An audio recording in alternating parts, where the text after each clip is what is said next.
है outbreak of the revolution कब शुरू हुआ। तो लुइस 16 ने ऑलरेडी टैक्सेस इंक्रीज करने का डिसाइड कर ही लिया था, जो कि हम पहले पढ़ चुके हैं। खजाना एम्प्टी क्यों हुआ था, रीजंस हमने सारे देख ही लिए हैं। अब इसके अंदर होता ये है कि जो ओल्ड रिजाइम का जो सिस्टम था उसके अकॉर्डिंग जो मोनार्क है वो उसके पास इतनी पावर नहीं थी कि वो टैक्सेस खुद अकेले बढ़ा दे। उसके पास सिर्फ इतनी पावर थी कि वो स्टेट जनरल की मीटिंग को बुला सकता है। तो उसने भी यहाँ पर स्टेट जनरल्स को बुलाया मीटिंग के लिए। अब स्टेट जनरल क्या है? It was a political body to which the 3 states and their representative. ये एक पोलिटिकल बॉडी है जिसमें तीनों ही स्टेट के रिप्रेजेंटेटिव्स आते हैं। तो यहाँ पर मीटिंग के लिए, अब इसके पहले फ्रांस में 1614 में ओल्ड रिजाइन में 1614 में मीटिंग हुई थी, उसके बाद अब जाकर मीटिंग हो रही है।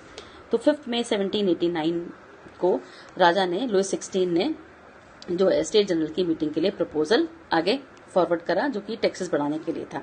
इसके लिए वर्साइलेस का जो हॉल था वो डिसाइड हुआ। फर्स्ट और सेकंड एस्टेट के 300 रिप्रेजेंटेटिव जो थे वो एक दूसरे की तरफ फेस करते हुए, यानी ऐसे आमने सामने फेस करते हुए ये बैठे हुए थे। उसके बाद 600 रिप्रेजेंटेटिव्स थे थर्ड एस्टेट के, लेकिन इनको सीट भी नहीं मिलती थी। ये 300 लोगों के जो रिप्रेजेंटेटिव्स थे फर्स्ट सेकंड वाले, उनके पीछे खड़े होते थे। तो इस थर्ड एस्टेट के अंदर भी जो पढ़े लिखे रिच लोग थे उन्हीं को मौका मिलता था रिप्रेजेंट करने का, यानी पीजेंट, आर्टिस्ट और जो वुमेन है वो तो हमेशा डिनाइड ही रहेगी। लेकिन इनकी जो ग्रीवेंसेस थी, प्रॉब्लम्स थी, इनकी जो डिमांड्स थी, वो तकरीबन 40,000 लेटर्स के जरिए आगे पहुंची। अब वोटिंग हम देखेंगे स्टेट जनरल में, तो पास्ट में कैसी थी? According to the principle that each state had one vote, one state one vote, यानी क्लर्जीज का एक वोट, नोबल्स का एक वोट और थर्ड स्टेट का एक वोट। अब क्लर्जी और नोबल को तो वैसे ही इतने सारे प्रिविलेजेस मिले हुए हैं, तो वो एक एक वोट करेंगे, यानी उनका वोट क्या होगा? टैक्सेस को बढ़ा दिए जाए। और थर्ड एस्टेट जो है उसका भी एक वोट, वो कहेगी टैक्स मत बढ़ाओ, तो मेजोरिटी तो टैक्स बढ़ाने पे चली गई। तो यहाँ पर प्रॉब्लम यही क्रिएट हुई। This time to Louis 16 was determined to continue the same practice. अब लुइस 16 अभी भी यही चाहता था कि वन स्टेट वन वोट हो, लेकिन जो थर्ड स्टेट के मेंबर्स थे इन्होंने यहाँ पर डिमांड करे कि इस वक्त अब जो वोटिंग है वो एज अ होल की जाए, यानी 1 पर्सन 1 वोट की जाए, और इस तरह से सिस्टम पूरा चेंज हो सकता था। This was one of the democratic principle put forwarded by philosophers, और यही आइडिया बेसिकली फिलोसफर्स, जैसे रूसो सोशल कॉन्ट्रैक्ट उनकी बुक थी उसमें दिए गए थे, यही से आइडियाज इन लोगों ने आगे यूज करे। लेकिन जब किंग ने रिजेक्ट कर दिया ये प्रपोजल कि 1 स्टेट 1 वोट ही रहेगा, 1 पर्सन 1 वोट नहीं होगा, तो ये जो थर्ड स्टेट के लोग थे प्रोटेस्ट करते हुए असेंबली से बाहर निकल गए। उसके बाद जो थर्ड स्टेट के जो रिप्रेजेंटेटिव्स थे वो अपने आप को फ्रांस का, पूरे फ्रेंच नेशन का स्पोक्समैन मान रहे थे, यानी उनको ऐसा लग रहा था कि पूरे फ्रांस के बिहाफ पर यही आवाज उठा सकते हैं या उठा रहे हैं।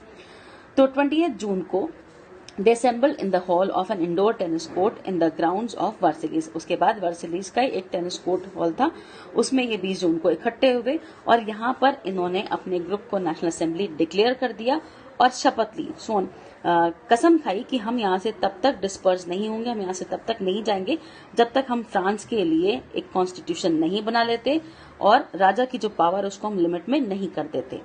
उसके बाद दे वर लीड बाय मिराब एंड एबिसाइज। अब इनको लीड करने वाले 2 पर्सन थे, मिराब और एबिसाइज।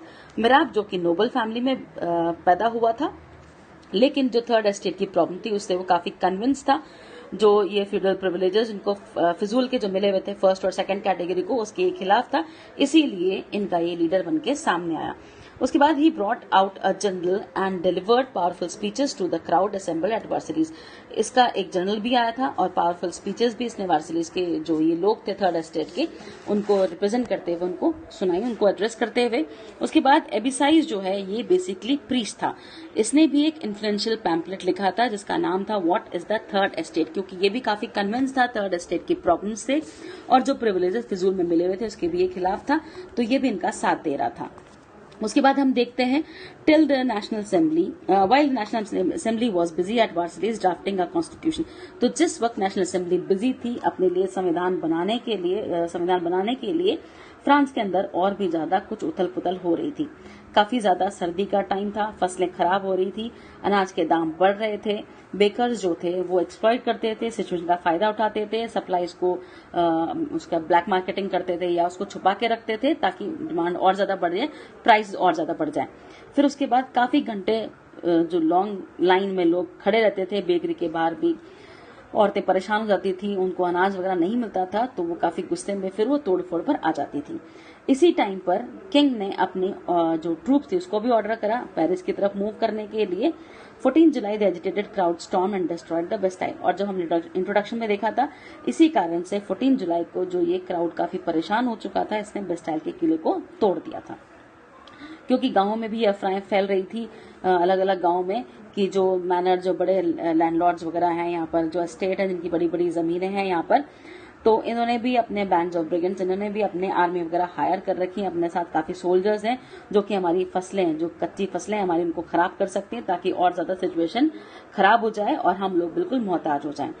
तो इस तरह की अफवाहें फैल रही थी, लोग डर के साए में थे, और इसीलिए किसानों ने क्या करा, उनके पास जो भी औजार, जो हथियार उनके खेतों में रहते हैं, उनका इस्तेमाल करते हुए इन्होंने आगे तोड़फोड़, जो कासल वगैरह थे, जो stately residence belonging to a king, जैसे जो कि किंग की पावर को दर्शाने वाली जो भी चीजें थी, उनके किले वगैरह थे, उनके बड़े बड़े मकान थे, उनमें तोड़फोड़ शुरू कर दी। उसके बाद लूटेड होर्डेड ग्रेन, जो अनाज के भंडार थे उसमें लूटपाट कर दी।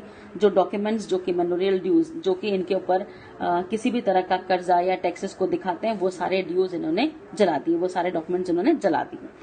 उसके बाद काफी सारे नोवेल्स जो थे वो डर के कारण यहाँ से भाग गए, कुछ तो नेबरिंग कंट्रीज में चले गए। उसके बाद अगर हम देखें यहाँ पर, तो fled with the power of, faced with the power of his revolting subjects. अब क्योंकि यहाँ पर राजा ने जब देखा कि उसके जो लोग थे अब बिल्कुल विद्रोह पर आ चुके हैं, तो लुई 16 ने फाइनली जो नेशनल असेंबली थी उसको रिकॉग्नाइज कर लिया, उसको एक्सेप्ट कर लिया कि ठीक है, अब राजा की पावर को थोड़ा कम किया जाए, and accepted the principle that his powers would from now on be check by a constitution. इसने एग्री कर लिया कि संविधान होगा और मेरी पावर भी उसके अकॉर्डिंग ही रहेगी। उसके बाद 4 अगस्त 1789 की नाइट थी। असेंबली ने एक डिक्र पास किया जिसमें फ्यूडल सिस्टम, ऑब्लिगेशंस, टैक्सेस, इन सबको रिमूव कर दिया, यानी अब सबके लिए सिस्टम एक जैसा रहेगा। मेंबर्स ऑफ द क्लर्जी, जो क्लर्जी थे उनको भी अपने प्रिविलेजेस देनी पड़ी। टिथे को भी अबॉलिश कर दिया, जो कि चर्च जबरदस्ती से टैक्स वसूल करता था, वो हटा दिया। उसके बाद as a result the government acquired assets worth at least 2 billion livre, और इस तरह से 2 बिलियन लिवायर के जो गवर्नमेंट के एसेट्स थे तकरीबन उनके हाथ से चले गए। इस तरह से फ्रांस का सिस्टम पूरा चेंज